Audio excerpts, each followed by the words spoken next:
Hey, welcome in. I'm Rita, and this is the story I'm telling myself. If you've ever felt like you're standing in your own way, you are not alone. Let's get into it. Hello, everyone. Welcome back to another episode of the story I'm telling myself. We're so happy to have you with us today. If you are here live on Tuesday, jump in the comments. Please say hello. Welcome our guest, Jaclyn Strominger, to the show. We love knowing that you're here, and this show is for you. So we want to see your comments. We want to hear your questions, and we want to have the conversation with you as well as Jaclyn and I exchanging the conversation between the two of us. Jaclyn, you're here finally. I So know. Yeah, I'm happy so to have excited. you. Happy Cinco de Mayo to Oh, I know. you. Happy Cinco de Mayo. I mean, there's nothing in here that is margarita, but I'm drinking with everybody. So cheers. Meryl is here. Welcome to the show, Meryl. Always happy to Hi, have you girl. back. Happy Cinco de Mayo to you. Jaclyn, please tell everybody who you are. So I'm Jaclyn Strominger. I call myself a high performance success strategist. I focus on building relationship capital, which is deepening great relationships so that you can actually turn that into solid ROI, because the people that we know really is capital. And I'm a podcast host. I'm an author. I have a great community on school, and I just love helping people leap to their greatest success. I just learned about school. We're going to have to talk offline about school. I want to hear a little more about that.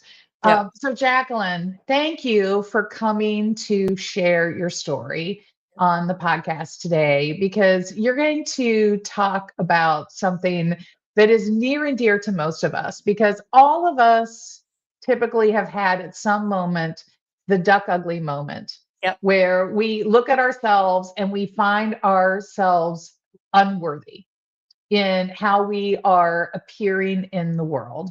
And you're going to help us break this down, the story that we tell ourselves that our appearance is not good enough, Mhm. and how that plays out in our lives. So, walk us into the story. Where do you want to start? So I'm going to start when I was young, right? So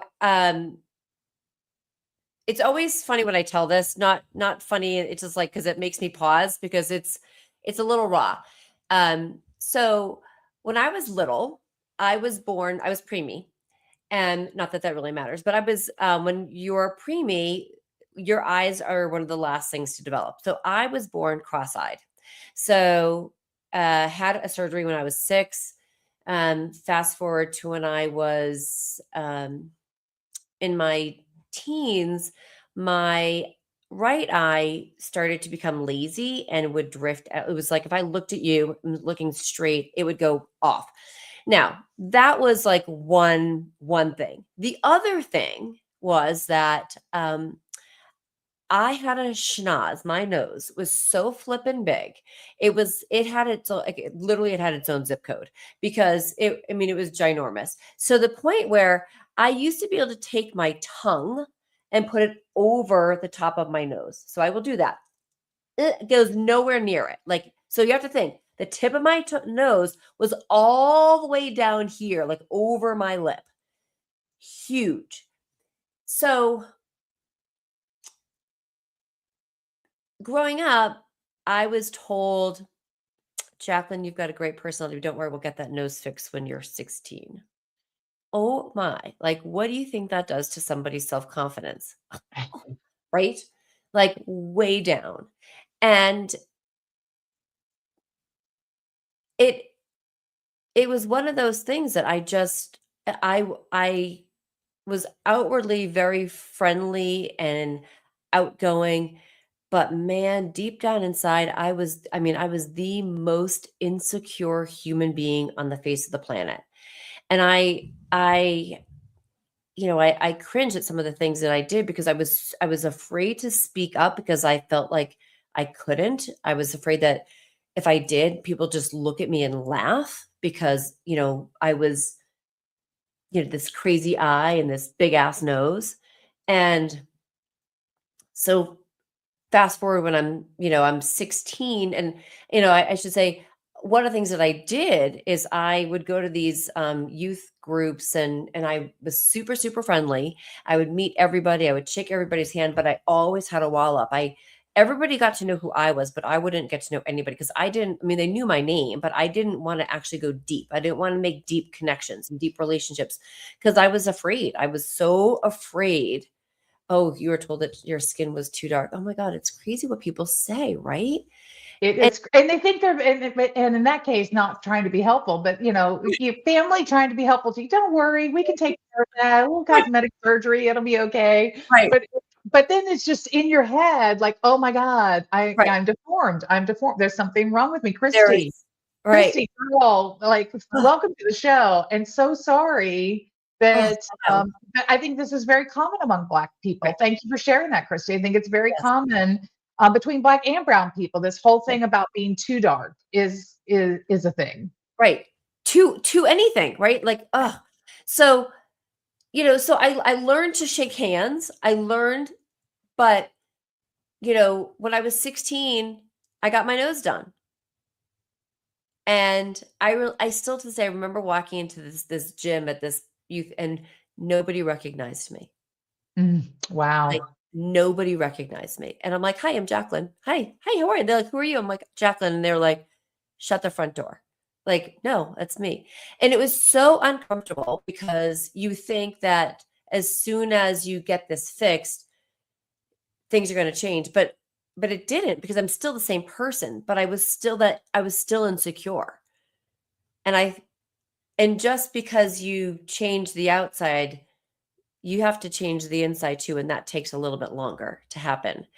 And fast So you forward. changed the outside before we move on here. Yeah, So you yeah. changed the outside, but when you went after you had your nose done and you went back into these rooms that you've been in before, back into this group, what was that internal story? You may not have known it then, but looking backwards, what was that internal story that you were telling yourself?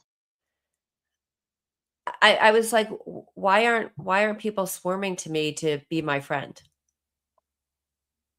Why aren't they swarming to me?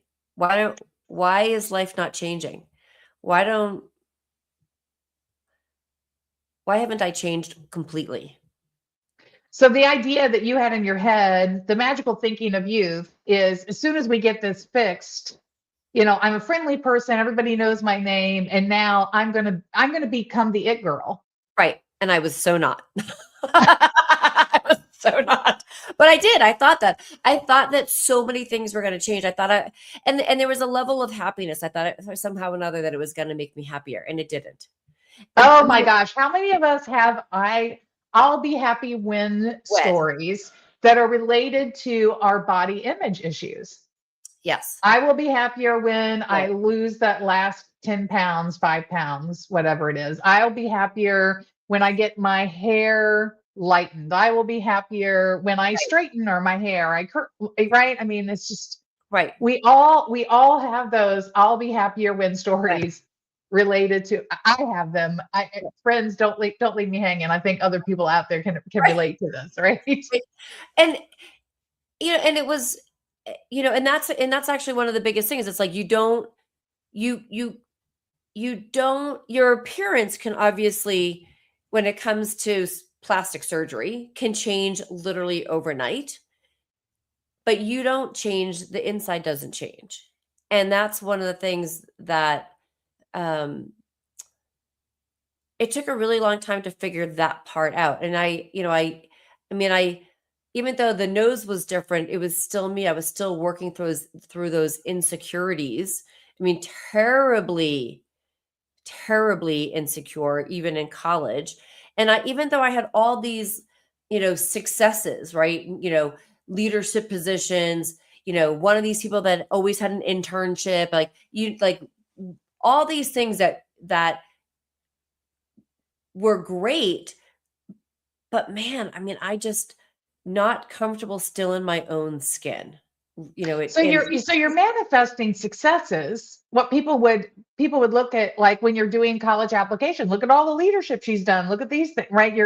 The things that merit in the world success, you were achieving those, But inside, the little Jaclyn who feels like an outsider is still feeling like an outsider. Yeah, still feeling it's still feeling, and there is this real there was the realization, like, and I'll tell it, it's horrible, but my eye was still crossed, my right eye was still going, so there was still like this other part of me that was like, oh, and I always wanted to get it fixed.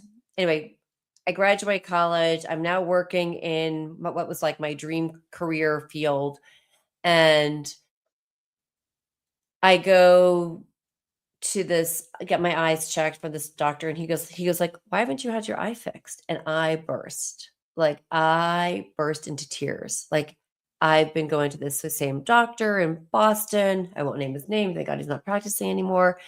And and he said he couldn't fix it. He's like, "Well, you can." And I'm like, "Okay." So I did. I got it fixed. I was 25 years old, got my eye fixed, and it was I mean, it was crazy how much it really changed, like, because now I didn't look at you and wonder whether or not you were gonna look and, am I looking at you or am I looking at the wall behind me? Like, where, and it was so I had this boss at the time, and this is the part that, like, I just cannot believe he actually admitted. He's I had the After I had the surgery, he said, people were really surprised I hired you. I'm like, why? He said, because of your eye. Because, and I'm thinking, but my eye has nothing to do with my abilities. Right, Like, right. I'm still a consumer marketing person. I still know how to do direct mail. I still know how to do analyze packages. I still know how to do all these things. What did my eye have to do with it? And And it just affirms all that insecurity you carried around all this time, right? just My visible imperfections, and even for the case of somebody like Christy, it's not even an imperfection, just my visible right, presence in the world is limiting opportunities for right, me. right. And he just sort of And he affirmed that he to you. totally right. Yeah, totally affirmed it. And once he said that to me, I was like, "Okay, I need to leave. I need to get out of here." And this person, you still start working on trying to, like, gain your voice and be this secure person. And it took, you know, it took a few, I had a friend of mine who basically said to me, because I didn't know, I guess I was terrified to stand on my own 2 feet, and I technically I used people because I was afraid to get to know people, so I used people to help me get, like, if I was out, socially, I always needed somebody else to get me to the dance or the bar or the whatever. Once I got there, I was okay, but I was terrified to go on my own in so You many ways. always had the wing person I with needed you. right, right, and I needed it, and I didn't realize I was doing that, and I didn't realize I was technically using people. It was just it was my comfort. It was like, "Okay, I don't wanna go there. Let you come with me," and then once I was there, I'd be comfortable, and so I had somebody that called me out, and it was like, "You know what? I totally get it. I need to, you know, I need to dig deep and make this change." And I put myself in uncomfortable situations. I'm like, "Jaclyn, you can do this. You have to get uncomfortable.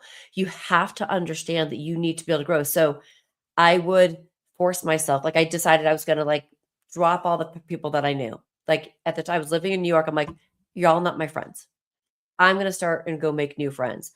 I joined a cooking club. I joined the New York City Cycle Club. I decided to go on a backroads bike trip by myself. Um, I did all of these things so that I put myself in places where I didn't know anybody. And I was usually okay with that when I was a kid, but this but now I'm coming at it with a totally different lens, and I'm like, with the idea of, you can do this, and you can also get to know people, and you can let people in and make real friends, like real So, connection. as you were on this journey to sort of get your insides and outsides to match Aligned, right? now, right? So as you were on this journey, what did you notice about some of those internal lies that your inner critic was playing, sort of subconsciously on repeat to you, that was causing the pattern of behavior you had been in? Yeah.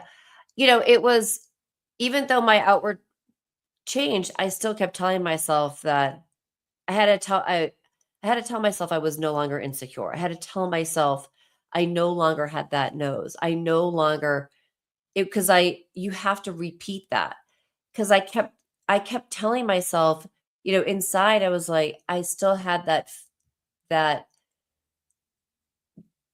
doubt of That how I rejection fear is what it sounds like to me. rejection, it and that people were going to judge me for how I looked. Right, right. And if you're by yourself and you get rejected, then you are by yourself. You're in a Right. room full of people and by yourself. If you got your wingman and somebody rejects you, you got your wingman Right. Right. right there, And right? and the other thing is I had to learn to, like, love myself for who I was, right? And then that was the hardest thing, is I had to look and be happy with who am I? You know, it doesn't we it doesn't matter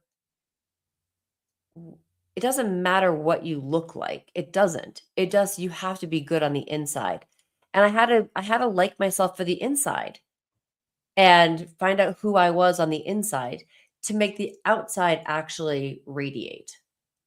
And that was that was a hard thing, because I was like, did I actually like who I was, and who do I want to become?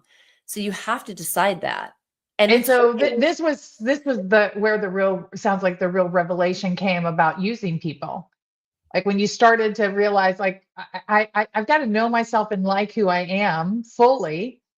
And then you were like, ooh, I kind of use people. Like, I don't, I is don't that like that. right? Yeah, Don't I don't like like that. that. Don't like that. I need to change that about myself. And so you separated yourself so that you couldn't replicate, you couldn't fall back into that pattern Right. with those people. What else did you notice that you didn't like about yourself? Because, these are the really deeply buried things that are so hard for us to name and claim for Yeah. ourselves. Yeah. So what I think the biggest thing was that I because I was also afraid to speak up. I was terrified of that, you know, um, because I was teased so much as a kid, right? It's like so much. So I had to find my voice to speak up when I was, like, in a meeting, when I was, I mean, I was successful in business and I was doing great, but there was a part of me that was like, needed to take that bigger step, take bigger leaps. And so I had to coach myself into opening my mouth and speaking up, and not being afraid to raise my hand, and not being able to say, "Oh no, we need to switch that. That's not right. We need to do that different." And that's Right. What you're naming is one of my favorite models of psychological safety is this challenger safety. It's at the very top. It's that ability. We can have a lot of safety, but that idea that we can disagree, that we can name our disagreement out loud, that we can challenge the thinking in the room. So you were having all this success, but you also knew you were holding back a part of yourself. yeah, And, friends, please understand that fear of rejection is one of those fundamental things. We fear shame, we feel fear rejection, and we fear our own unworthiness. that's coming Right. from within ourselves. And that's what Jaclyn is naming here. If I speak up and I disagree, I might get shamed and rejected by these people around me. So Right. I've got to think about how to influence this conversation, do this in a soft way, or whatever, so that I'm not risking those things. So you're talking about really giving yourself permission to step into your full agency and Yeah. your voice. Yeah. And so I think back, I mean, I still remember like there was a time that I literally was in a meeting and the CEO and the VP, the SVP they were talking about a price change for something that we were working. And I'm like inside I'm thinking, are y'all freaking stupid? You got to test this. Like you can't just decide on a napkin to change the price. We have to test how this is going to work. And I kept my mouth shut. Mm. And I'm like, I didn't challenge it. And I'm like, I obviously to this day, but I'm like, God, you should have challenged it, you know, because it should have been. We should have tested it. Like we should have moved, it shouldn't have been something that you just decide, I want to raise the price by, $4. Well, if statistically speaking, if you raise the price by 20%, you're going to lose, subscribers, right? So we needed to test it. Anyway, but again, Well, and I think, I'm all about applying these things in the workplace. And if you are a leader of people, I want you to take something very important away from what Jaclyn is saying, and go connect on LinkedIn. Go follow Timothy R. Clark. He's my favorite speaker on psychological safety. But what she is talking about is you have to cultivate this opportunity inside of your organization for people to challenge one another, not in an aggressive way, but in a betterment way. And yes, there are ways to do that, to create that level of safety inside of the organization, but it takes attention and practice to get right. there. And when you don't do that, you are missing opportunities just like the one Jaclyn just named. Right. And it's so true. And it was one of those things. And it's now, fast forward, you know, those helping my clients get over the fear of even picking up the phone and reaching out and connecting with people. Because now I can do it all day long. Like I can pick up the phone. I can, and it's because I've worked on the inside, right? But also I I I really made sure that, I put myself in those positions to get uncomfortable so I could get better. Like we all hear that, right? Change doesn't, we have to get outside of our comfort zone, right? Success happens outside of that comfort zone and you have to grow that. And that was something that I didn't even realize was a thing back then. I Right. just, right? It wasn't somebody that was telling me. I just knew that, in order for me to change, I had to change. Like you can't keep doing the same thing over and over again and expect change. So I kept thinking like, what do I need to do? How can I actually like take a deep breath and say, okay, yes, I can walk into this room. I can take a deep breath and, walk into a new class. How can I can do this. I can introduce myself to people and I'm not going to be, I don't have the wingman holding me. I don't have anybody. I don't have a net.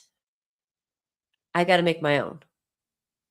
Hey, Gary, welcome. Glad to have you with us. So, I think for people that are listening, part of the challenge in this, Jaclyn, is recognizing when you're in your comfort zone, Mhm. and what moving outside of your comfort zone would look like. What tips would you give people, or what can you share about how you were able to sort of dial in the moment and challenge your own thinking so that you continually pushed yourself beyond your comfort zone? So you have to be really aware of this. You have to, as this, title, what is the story that you're telling yourself? What is the narrative that you're telling yourself? And you also then have to ask yourself, what is the narrative that I want? What do I, Mm. and so I I just remember, sitting down one day and thinking like, and after, my friend sort of called me out on it, I kept thinking, what do I need to do? So I would challenge anybody, if you have not been able to move the needle, what what needle do you want to move? Why do you want to move it? And how do you want it to be? Look at where you want to go. When you look back a year from now and someone is going to describe you, how do you want to be described? And if you're not there right now, what are the small steps that you can take every day to move that? And 90% of the time, it is also going to start with, when you look in the mirror, what do you tell yourself? What are you telling yourself in the morning? And if you aren't telling yourself anything, I'm going to challenge you to start. Maybe you have to sit in the mirror and say to yourself, hi, I'm Jaclyn, and I am a badass coach. I'm a badass, amazing human being, and I make connections. What are you telling yourself? So speak to yourself the way you want to be. You want people to know you as. Be that person.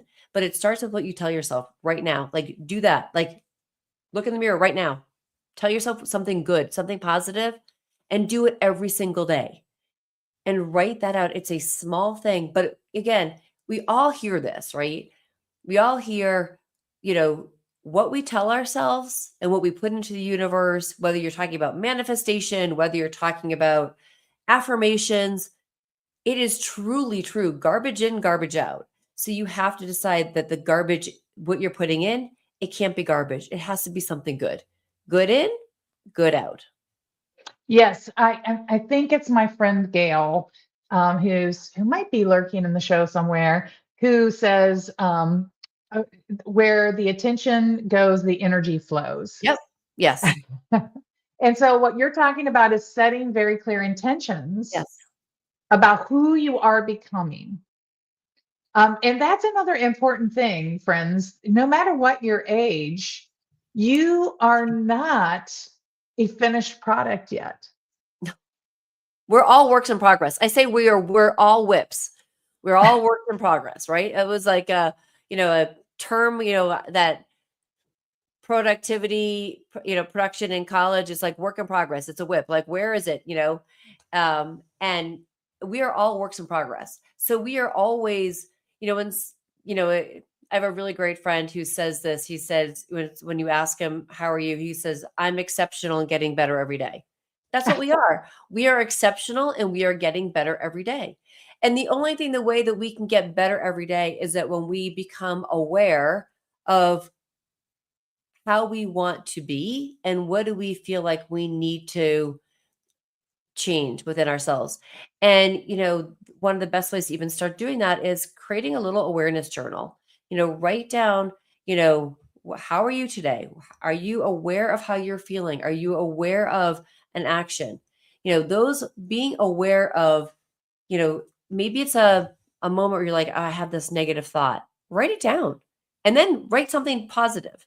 It was like one of those things. If you say one thing negative, you got to come back with two positives, right? Like, negate and advance, right? But creating an awareness journal is really important. Um, you hear about people, whether you're doing fitness, food, money, to write down literally everything that you're putting in your mouth. Every time you spend something, writing it down, and you become aware of where things are going. It's the same thing with our thoughts. We have to be aware of where they're going. So you may not even realize what you're saying to yourself. But if you create this little journal, you become aware. Like, ooh, what was that crazy thought? Well, I have to give a little shout out to you right now, Jaclyn, because we had our pre-meeting way back because Jaclyn has been so kind to have me on her podcast. So when I was reaching out to people, she was on the top of my list for season two, because I knew the quality of the conversation would be stellar. And we were talking about this and the story that she was going to share and this idea of living into your intention. And I had been working on this human centered leadership training program idea. And after we had our conversation, I started reaching out to people strategically in my network and saying, I have this idea that is essential to the moment, and I'm looking for the right partner. And who do you know? Who do you think? And I ended up landing a partnership with a government agency, and we are in the pilot process right now. And all of that is because you reminded me to challenge my own story. Right. And I was not taking every action that was available to me to bring this into the world. So friends, this works. Right. Right. It does. What Jaclyn is saying to you really can work for you to create the change you want, but you have to admit that you need a change. Like it's just like all 12 the 12-step processes. Right. Like Right. first you have to admit there's a problem and that something needs to change, and then you can begin the journey of making that Right. change. Yeah. And one of the things that, and that you just shared, and I love that happened on a day. It's also being able to step into activities and actions that you can do every single day to move your business forward. And a lot of times what ends up happening, and this is something that I see a lot, is that because we get stuck in our story, we get stuck in that fear, we get stuck in um, uh, reaching out, we get stuck in being vulnerable. We don't do the things that we need to do, which a lot of times those activities are actually having to connect with other people, and we hold ourselves back for that. And so much of life and opportunities happen because we actually reach out and connect. And I always think about when I started to go through this and started to make this change within myself. I was thinking about, you know, okay, but no, back in the day, this is like before we had all the email, whatever. I actually wrote letters to business, owners and CEOs of other companies to get their business. But I would have been afraid to take the step of also picking up the phone.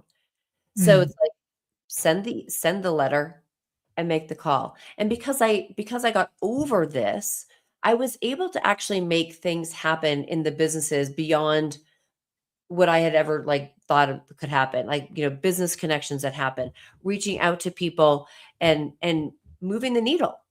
And when you start to see that happen, it just feels great to be able to make human connections and not have that worry in the back of your head about whether or not they're going to accept me or not, because you realize it doesn't really matter. You are who Oh, you are. you gotta say that again, because this is at the core of the duck ugly thing. You know, Right. when you are looking at yourself, when you are looking at your physical manifestation, and the story that you're holding about that is that there is something wrong Mhm. about that. Right. What you need to flip the script on is this. What can you It say it doesn't, again? right. So when you reach out, it doesn't matter at all what anybody else thinks, says, does, whatever, or what they even think of you. You are making that action. And as long as you are good with you, it doesn't matter. It doesn't matter what somebody else thinks of you. And think about, like, okay, I'm gonna date myself, right? The Brady Bunch, right? What did he say? Like, think of everybody in the audience as wearing, being, in their underwear, or if you're giving a speech. It doesn't matter what people think of you as long as you are comfortable with you. It doesn't matter what people say. And I was actually listening to, actually, it's like the success principles, right? And one of the sections within Jack Canfield, I'm sure we've heard this, like, in our 20s, we're so worried about what people think. In our 40s, I don't know what everything is, but when we get to our 60s, it's like, yeah, who gives a crap, right? We don't. It doesn't matter. So get to the 60s, like, get to that point where it does not matter what other people think. Who cares? If you have something to offer, if you have a reason to make a connection, make the connection. it doesn't, and it doesn't, and if the person, and this is like, I think that was like the biggest lesson, if the person who's on the receiving side doesn't appreciate you or has something, they're not your people, right? If somebody, like if somebody is going to look at you and say something negative about you, they're not your people. Yes, and that reminds me of my dear friend Precious Williams, who needs to come on the show, and she has not said yes to the invitation yet, but I'm going to land her. It's going to happen. But she says, no means next. Right. Like, Yes. don't put any more energy into that. Yeah. Okay, got a clear no, fine, next. Find Next. your people. Just Yeah. stay on path Yeah. and stay centered in you. Yeah. You don't need to look outside of yourself for that validation. No. You can own that for yourself, and if you stay on your path, you will find your people. Yes. And what you just said about no, then next, I have a sheet that's called the no sheet. Say that 10 times fast and you're kind of right. Because it goes that way. So, but it's a no sheet. And the no sheet basically says as many no's as you get. Because after 10, each no is going to bring you to a yes or to the right thing. So no is next or yes, or like you need lots of no's before you get to yeses to the yes. But the other key part of that is that we also have to remember every time we have a conversation with somebody, we have to be open to the conversations, because you never know when that one person is going to lead you to another amazing opportunity. Like you have that. So it's be open, because opportunities are right there. One person could be your next connection to something absolutely amazing. And I talk about it as relationship capital. When we think about the people that we know, and you take you times, let's say, 6 people, and to those 6 people, let's say they all know 500 people, that ends up being over 450,000 people that you could be connected with, as long as you're open to the connection and saying to, those 6 people, as you said, this is what I'm looking for. This is what I'm curious about. Do you know anybody? What are the questions that you could ask somebody? Somebody could connect you with somebody. And if they can't, that's okay. Right, exactly. And yeah, it is okay, because you go on to the next person and they have their 500 connections, Right. right? So you don't, but I'm not saying this is an easy journey, So, friends, because you are overriding some heavily written internal scripts. yes. But Jaclyn said it, step number one, what is the story you're telling yourself? And then figure out what's the story you want to be telling yourself. That's the one you want to live into. And once you have a strong enough thing to reach for, I do think it gets easier to let go of some of the old stories, but they will still come around and trip you up at times. And that's okay. You just have to say, I see you, friend. But not today. We're gonna Right. let this go and just keep moving on, because Right. they're very deeply written into our being. Jaclyn, I would love to stay in conversation longer, but we are at our time. Mm. Final words of wisdom that you want to share with listeners before we close the episode. Well, so many different things I'd love to share, but the biggest thing I would say is, and this was like a hard lesson to learn, the energy that you put out is going to be what you attract, right? So your vibe attracts your tribe. And so get really comfortable with the energy that you are putting out, and always put a smile on your face. Know the energy you're putting out there. JaclynStrominger.com. This is how you're going to connect with Jaclyn, JaclynStrominger.com. It will be in the show notes, along with some other things. Hey, Felipe, glad to see that you are with us. So go to the show notes on your favorite podcast platform to get all the connections to Jaclyn and the guide for this conversation. This is going to be a really good one. We're going to give you an excellent journal to really take the insights from this conversation and apply them to your lives. You don't want to miss that. So look for that link in the show notes as well. Jaclyn, thank you so much for coming to the Story I'm Telling Myself podcast. and helping us all get a little better relationship to our duck ugly stories ourselves. Well, thank you, Rita, for having me. It's been such a pleasure. All right, everyone. I'll see you back here next week. It'll be another exciting episode, I promise. See you then. Bye, everyone. Thanks for joining us. If you love this episode, leave us those 5 stars and be sure to share this with a friend. And if you didn't, don't worry about it. See you back here next week.